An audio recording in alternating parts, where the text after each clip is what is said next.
ከሁሉ የሚገርመው ግን በራሱ አገር ነው ብለህ ራሱ ለመጥራት የሚያስቸግር የራሱ አገር ህዝብ በፍርሃት ተሸብቦ የሚኖርበት በተቻለ አጋጣሚ አገር ለቆ የሚወጣባቸው ሀገራት ግን በዚህ ልክ ስለ ኢትዮጵያ ለመናገር እንትን ማድረጋቸው ያው የተለመደ የነሱ ባህሪ እንደሆነ እናቃለንና ወደ ኢትዮጵያ የሚቃጣ ማንኛውንም ኃይል መመከት የሚችል ቆመና ያለው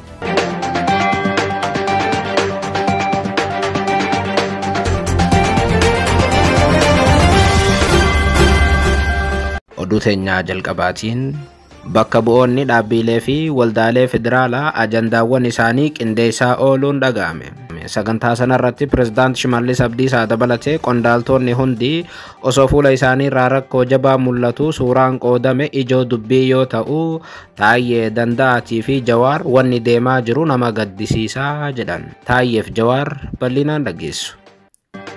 Oduu biraatiin waraana Eertiraatis ta'e waraana biyya alaatii dhufu kamuu ofirraa ittisuudhaaf qophiidha jedhan ministeerri raayyaa ittisa biyyaa Injiinar Aayishaa Muhammad. Wayitaa takaaroo waraanaa biyyoota lamaan jidduutti hammaachaa dhufetti ministeerri raayyaa ittisa biyyaa arra dhaadataniiru. Afgaaffii Injiinar Aayishaa Muhammad taasisan waraana Eertiraatiif qophii bal'inaan dhageessu. Oduu biraatiin paartiin Haarawni Geetaachoo Raddaa ji'a tokkoo fi walakkaa keessatti kora jalqabaa isaa gaggeessuufi jedhame. TPLF irraa adda ba'uun dhaaba mataa isaa Solidaaritii kan hundeesse Geetaachoo Raddaa yeroo duraatiif paartiin isaa ifatti gaazexeessitootaaf ibsa laateera ni dhageessu. Oduu teenyaa xumuraatiin Itoophiyaa bakka buutee dorgommii bareedinaa idil addunyaa tan hirmaatte Hassad Darajjee Afrikaa irraa tokkoffaa addunyaa irraa lammaffaa ba'uun injifatte. Durbeen Oromoo magaalaa Finfinneetti dhalatte akkamiin Afrikaa irraa sadarkaa jalqabaa baatee gabaasa guutuu isin biraan geenyaa akka mooltan daawwattootaaf hordoftoota Anolee Global Media. Oduu odeeffannoo keenya galgala kanaa qabannee dhufneeti jirra. Odeeffannoo keenya ijoo isaa amma dhageessan guutuu isaa isin biraan geenya.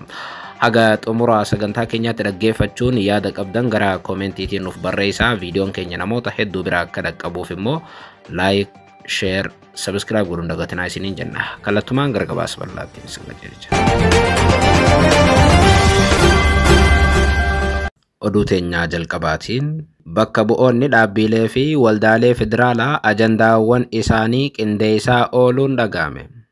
Sagantaa sanarratti pirezidaanti Shimallis Abdiisaa dabalatee qondaaltonni hundi osoo fuula isaanii irraa rakkoo jabaa mul'atu suuraan qoodame ijoo dubbii yoo ta'u Taayyee Danda'aaf Jawaar Muhammad immoo wanni deemaa jiru nama gaddisiisaa jedhan. Yeroo ammaa kana dhaabbilee siyaasaa Oromoo ofirraa dhiibuun qaamotuma argee irraa ajandaa marii walitti qabachaa kan jiru koomishiniin marii biyyaalessa Itoophiyaa arrallee qondaaltota olaanoo walitti qabee ooleera.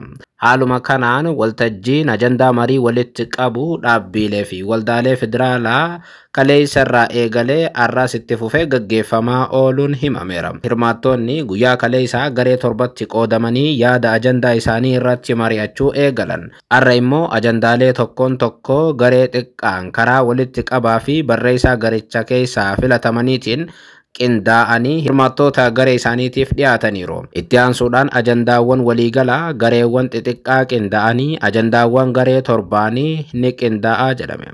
Adeemsa ajandaa walitti qabuu dhaabbilee fi waldaalee federaalaa kanarratti bakka bu'oonni qaama mootummaa, paartiilee siyaasaa, namoota dhiibbaa uumanii, dhaabbilee dimookiraasiif amantii akkasumas qaamolee nageenyaaf dhaabbilee miidiyaa hirmaachaa akka oolan himameera. Sagantaa sanarratti pirezidaantoota naannolee dabalatee hedduun isaanii argamaniiru.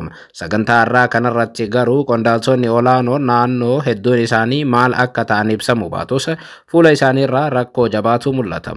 Fakkeenyaaf asirratti akkuma argitan pirezidaantii naannoo Oromiyaa, Sidaamaaf kanneen biroos yoo ilaaltan jarri yaadaan bakka biraa jiru yookaan baay'ee yaaddawaa waan jiran fakkaatu. Suuraalee kanneen miidiyaalee mootummaatu kaase isaanumaatus maxxanse. Hedduun waa'ee suuraa tanaa yoo dubbatan jarri yaaddawaa jiru jedhan. Ajandaa marii jedhamee waan amma deemaa jiru kana ilaalchisee hedduun namoota siyaasaa yaada garaagaraa kennaa jiru. Namoota sana keessaa Taayyeef Jawaar tokko turan. Dhimma kana ilaalchisuun qondaalli biltsiginnaa duraanii obbo Taayyee Danda'aa yaada laataniin wanti amma deemaa jiru gaddisiisaadha jedhan. Taayeen rakkoo xaxamaa biyyi teenya Itoophiyaan keessa turtee fi ammas keessa jirtu irraa ba'uuf yookaan dandamachuuf mariin biyyaalessaa akkaan barbaachisaadha jedhan. Gaafa koomishiniin kun ijaarame sochii eegalu danuutu abdatee haga ammaatti gurra qeensaa garuu adeemsaan koomishinichi karaa gadhiisaa deemeeraa jedhan. Har'a bakka kanneen qabatamaan addooma qaban hin jirretti walga'ii jaallaniiti marii eegaluun jaarraa 21ffaa keessa baacoo biyyaalessaa guddicha isa fakkeessaa jedhan. Bu'aan isaas yeroo fi maallaqa qisaasessuu qofa ta'ee rakkoolee jiran daranuu hammeessaa jedha Taayyee Danda'a. Jawaar Mohammad isaatiin namoota akka Geetaachoo fi bulchaa Tigraay kan ta'an Jeneraal Taaddasaa Warradaa achitti arguu kaasuun amma uummanni naannoo Tigraay sochii marii biyyaalessaa keessatti hirmaateera jechuun gaafateera. Jawaar gama isaatiin dhimma kana yeroo dheeraaf falmaa kan ture yoo ta'u akkuma Taayyee kun maallaqa qisaasessuuf yeroo gubuudha jechaa ture.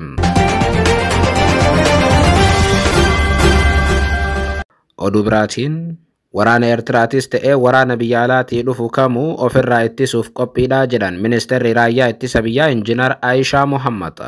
Wayitaa takaaroo waraanaa biyyoota lamaan jidduutti hammaachaa dhufetti ministeerri ittisaa biyyattii dhaadataniiru.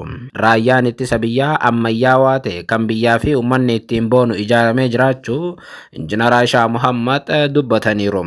Humni ittisa biyyaa cimaan teeknooloojii ammayyaawaa hidhate ijaaramuu kan kaasan Injiinar Aayishaa Mohammad walumaa gala hojii boonsaa hojjechaa jirraa jedhan. Ministeerittiin hojiiwwan raayyaan ittisa biyyaa hojjechaa jiru bu'aa bahii isaatii fi ergama gara fuula duraa irratti miidiyaalee biyya keessaaf ibsa kennaniiru. Ibsa isaaniitiin jijjiirama biyyaalessaa booda humna ittisaa dabalatee dhaabbileen nageenyaa keessatti haaromsi milkaa'ee gaggeeffamuu kaasan Injiinar. Ijaarsi raayyaa ittisa biyyaa uummanni keenya kan ittiin boonuu danda'u teeknooloojii fi haala ammayyaatiin kan qophaa'e ta'uu ibsan.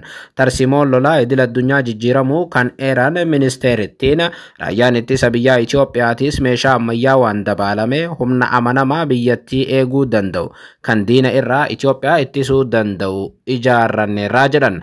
Itti dabaluudhaanis raayyaan ittisa biyyaa jabeenya isaa kan ta'e tokkummaan ijaarame abbaa biyyummaa biyyattii eegaa kan jiru waardiyyaa biyya tanaatii jedhan. Raayyaan ittisa biyyaa waggoota darban keessa haala rakkisaa keessa taa'ee dirqama hedduu ba'uu kan kaasan Injiinar Aayishaa Mohammad waraana ammayyaa ta'e gurmaa'insa meeshaa waraanaa basaasaaf leenjiidhaanillee akka qophaa'e mirkaneessan. Humni lafaa, humna qilleensaa, makaanaayizeeshinii, humna galaanaa, oopereeshinii addaatii fi humni saayibarii haleellaa kallattii kamiinuu Itoophiyaa irratti raawwatamu ofirraa ittisuu kan danda'u ta'us kaasan. ወደ ኢትዮጵያ የሚቃጣ ማንኛውንም ኃይል መመከት የሚችል ቁመና ያለው ያልነበሩ አዳዲስ አደረጃጀቶች ተፈጠሩበት ምክንያቱም ያለው ነባራዊ ሁኔታ ኢንተርናሽናል ሁኔታው ሴናሪዮ ራሱ የሚፈልጋቸው ዝግጁነቶች ስላሉ ከዚህ ቀደም ያልነበሩ አደረጃጀቶች ተፈጠሩበት ባህር ኃይልን ጨምሮ ልዩ ዘመቻዎች የሚባሉ የሳይበር ሴኩሪቲን ጨምሮ በርካታ ስራዎችን መስራት የሚችል ኃይል ተፈጥሯል።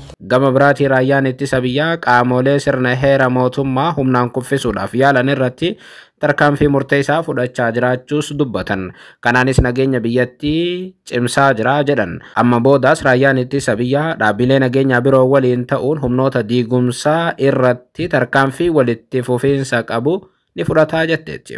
Diinonni seenaa Itoophiyaa imala misoomaa hunda galeessate. Itoophiyaan amma eegalte kana dhaabuu barbaadan akka jiran kan kaaste Injiinar Aayishaa kana qofaa miti. Baandaawwan keessoo waliin ta'uun hojjechaa akka jiranis dubbatteetti. Abadan hin milkaa'uuf jetti Injiinar Aayishaan. Itoophiyaan biyya nageenya amanamaa qabdu ta'uu kan ibsitu Injiinar Aayishaa Mohammad hojiin dandeettii raayyaa ittisa biyyaa hunda galeessaa akka ta'uuf itti fufinsaan ijaarus cimee itti fufaa jetti. Hooggantuu raayyaa ittisa biyyaa kana kan dubbatan wayita Itoophiyaa fi Eertiraa jidduutti atakaaroo waraanaa eegalame jabaatee itti fufettidha. Walumaa galatti maqaa Eertiraa akka ministeera takkaatti kaasuu baatanis waraanni Itoophiyaa qaama alaa haleellaa isarratti raawwatuuf qophaa'oodha jetteetti. ከሁሉ የሚገርመው ግን በራሱ አገር ነው ብለህ ራሱ ለመጥራት የሚያስቸግር የራሱ አገር ህዝብ በፍርሃት ተሸብቦ የሚኖርበት በተቻለ አጋጣሚ አገር ለቆ የሚወጣባቸው ሀገራት ግን በዚህ ልክ ስለ ኢትዮጵያ ለመናገር እንትን ማረጋቸው ያው የተለመደ የነሱ ባህሪ እንደሆነ እናቃለንና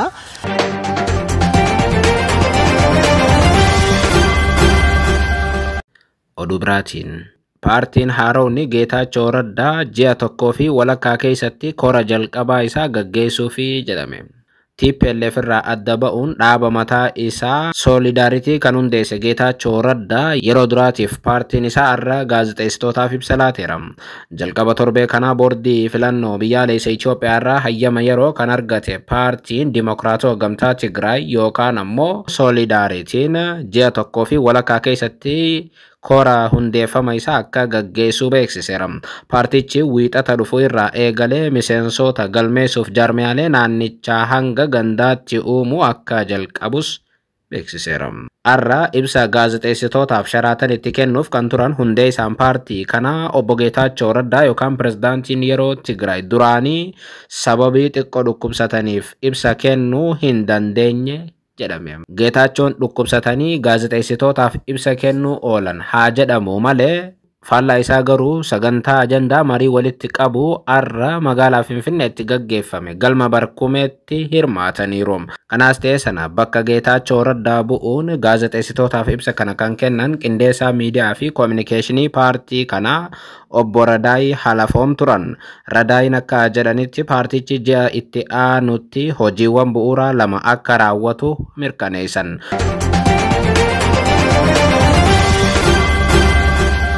Oduu biraatiin Itoophiyaa bakka buutee dorgommii bareedinaa idil addunyaa kan hirmaatte Hasset Darajjee Afrikaa irraa tokkoffaa addunyaa irraa lammaffaa ba'uun injifatte. Dorgommii bareedduu addunyaa har'a Hindiitti xumurame Itoophiyaa irraa bakka buutee tan dorgomaa turte Hasset Darajjee Afrikaa irraa sadarkaa tokkoffaadhaan addunyaa irraa immoo sadarkaa lammaffaadhaan injifachuu dandeesseetti. World Africa is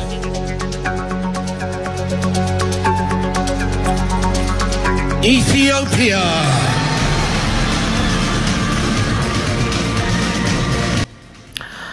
Dorgommiin bareedduu addunyaa bara 2025 yookaan Miss World 2025 marsaa 72ffaan Indiyaa giddugala agarsiisaa Hitex Hyderabad Telanganaatti gaggeeffamaa ture xumurameera. Bareedduuwwan addunyaa biyyoota adda addaa 108 ta'an irraa dorgommii kanarratti hirmaachuun bareedduu addunyaa bara darbee lammii Czech Republikaa irraa gonfoo fudhachuuf wal dorgomaa turaniiru. Dorgommiin kun galgala kana yoo xumuramu mucayyoon Itoophiyaa bakka bu'uun hirmaattee Afriikaarraa bareedduu tokkoffaa taateetti. Hasset Darajjee shamarree ganna 19 yoo taatu Yuunivarsiitii Saayinsii fi Teekinooloojii Finfinneetti barattuu keemikaal injinaringiiti. Hasset abbaa ishee konkolaachisaaf haadha ishee miseensa poolisii ta'anirraa magaalaa Finfinneetti kan dhalatte yoo ta'u barnoota isheetiin alatti fedhii muuziqaa moodeelingiif tajaajila hawaasaa irratti qabduun carraa kanaaf ga'uu akka dandeesseemti. Kanaanis yuunivarsiitii fi dorgommii bareedinaa sadarkaa biyyaatti gaggeeffaman keessatti hirmaachuu kan eegalte yoo ta'u milkaa'inaaf muuxannoo biyya keessatti argatteen aadaa fi eenyummaa Itoophiyaa waltajjiiwwan addunyaa irratti beeksisuuf dorgommii bareedduu addunyaa bara 2025 kanaaf carraa argattee hirmaatteetti. Dorgommii bareedduu addunyaa bara 2025 kana irratti Hasset dandeettii fi miidhagina ishee addunyaatti agarsiiftee hedduudhaan jaallatamu isiiti. Yeroo gaarii.